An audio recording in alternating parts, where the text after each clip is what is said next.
Alright, so for our next video, I'm going to show you just kind of some basics on the using the airbrush.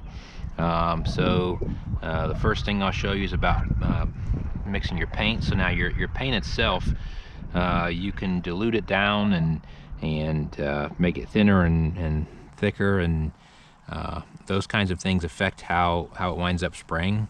So those are all different characteristics that you can use, depending on what result you want. So if you make it thinner, it's going to be a little finer, but it's going to take longer to get things shaded. And with some colors, if you're doing shading, you don't want it to happen real fast. You want it to be real gradual, so you can just kind of flow it out. One of these, let's see, this one here you can use to help so you don't go too thin with it using your thinners. You can do this and then make it more kind of like a candy looking color. You can use stuff like that. But basically you're going to wind up, I like to put a little of this in first. It's about a 10% reduction. And then I'll put some of the paint in here.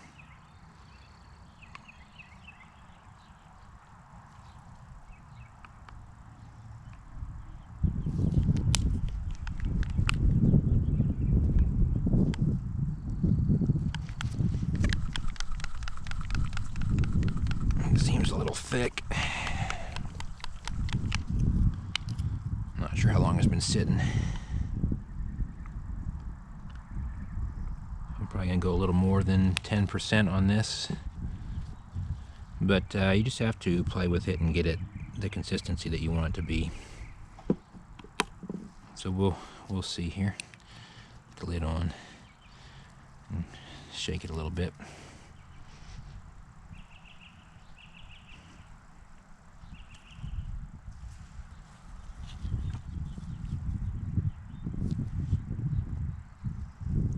That looks better. All right.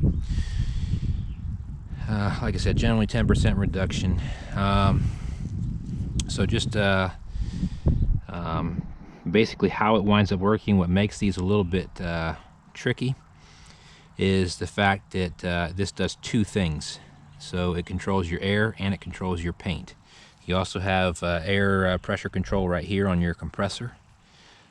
So when you once you have the air going and you push down on this is a variable air pressure, and it's variable on how much fluid, and then the distance from the piece also determines the size. So we'll kind of demo that, and that's why these are so tricky. You have so many things going on with once and with one movement, and that's why you want to be nice and comfortable, not have your hose in the way, have your hose someplace that it's gonna not be hindering what you're doing. You gotta have good lighting and be nice and comfortable. So we'll turn the compressor on. So you can see that's a fairly quiet compressor, which is nice. You tend to want to keep, once you let off the paint, you want to make sure that you keep some air pressure going, or you'll wind up building splatter or little pieces in here and it'll spatter onto the piece. So we'll just spray a little bit here. So you can see here just how it comes out, and then if I go full bore, so you can see how drastic you can make it just with just a little bit. Then if you get in real close, you can make a really fine, oh, I'm not getting close enough. Alright. I may have thinned it down too much.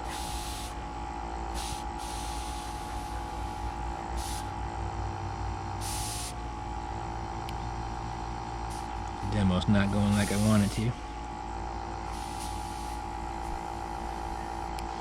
Too thin on my paint. So let me thicken that up. I was worried about it for nothing.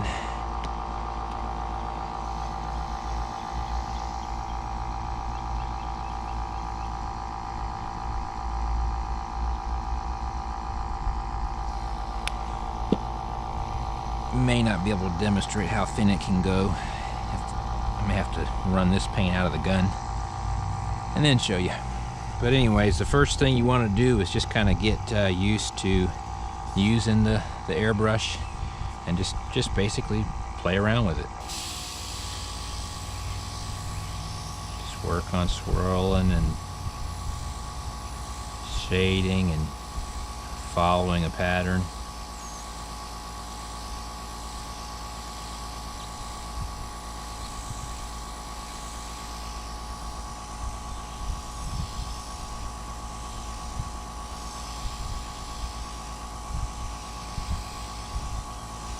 So you can see right here where I put a spot right there because I went back and it did double layers. So you gotta get used to being able, you gotta be able to feather it out just like we do in when we're practicing painting in regular paint class.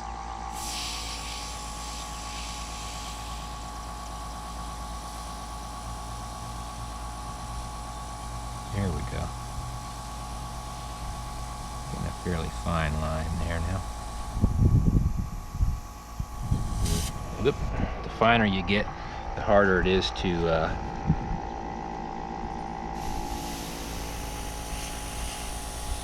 keep everything consistent.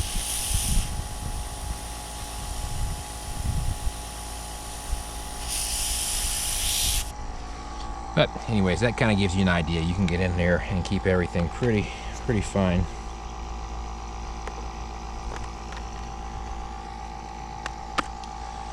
So a few other things. So I'm going to try to keep it consistent right here. So as you move out and as you move in and as you move out and as you move in, so you can see the distance there changes what you're doing.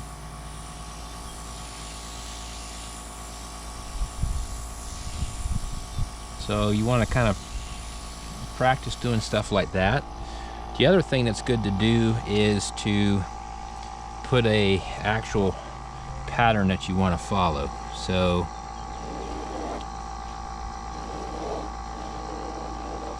okay, so that way you have a defined pattern that you need to follow. Because if you're just freehanding it, you start feeling like, oh, I really got this, but it's just going wherever. But when you actually have to follow a certain pattern, that's where it gets a little trickier. See how I didn't follow?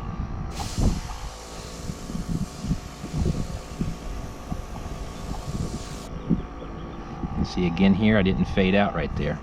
So I want to fade in, fade out.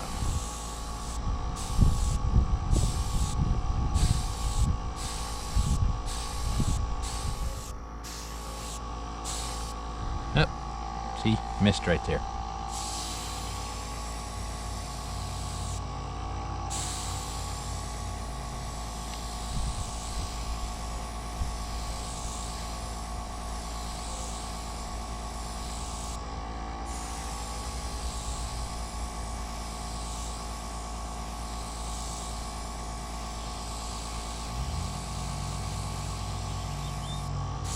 You want to work on following lines.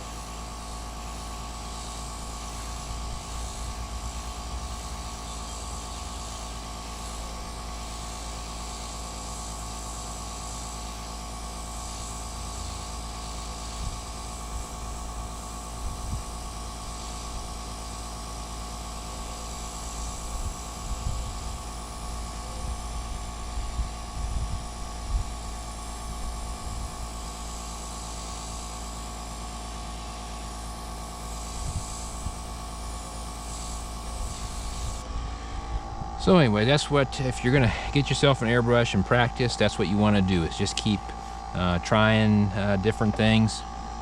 Get in, you can use two hands when you need to be more steady.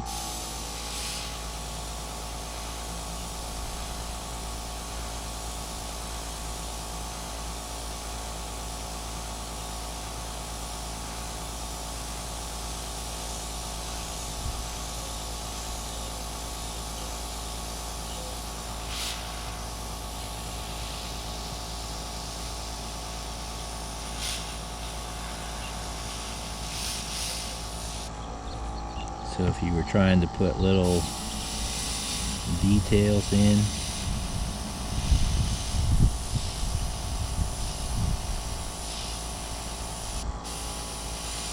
I'm not doing a very good job of it right now, but anyways, you can get this very fine. So So if you figure which I'm actually getting some buildup on my needle, which can happen. I'm gonna have to clean that off. So you can see right here.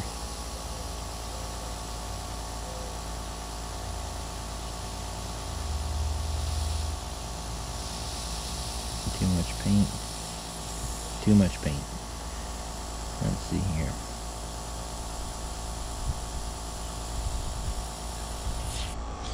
So anyways, that gives you an idea of you can get pretty fine with this stuff. My paint is too thin, so it's blowing the paint, and I'm putting a little too much paint to it. So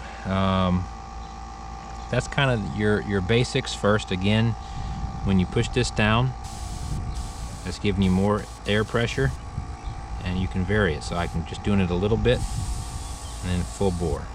So a little bit and more. And then this is moving the needle, so you got more paint coming out. So again,